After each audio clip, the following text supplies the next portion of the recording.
Welcome to the George Mason University Libraries tutorial on finding accessible media. After using this tutorial, you will be able to search for accessible media using the Mason Catalog search.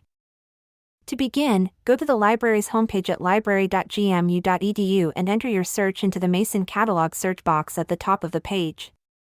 As an example, let's search for the film Fantasia 2000.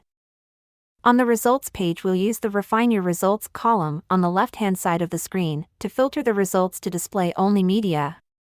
To do this, we navigate to Resource Type, then click on the checkbox next to Videos, and finally, click Apply Filters. Let's select the record for Fantasia 2000.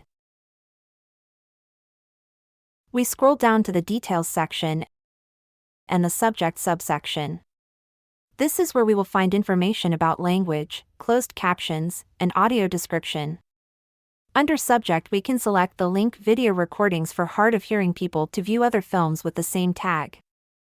Here we have a list of films held by the university libraries for people with hearing impairments.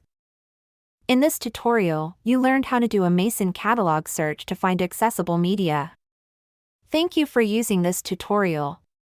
If you have other questions, please refer to our other tutorials or contact a librarian by following the links in the tutorial's description.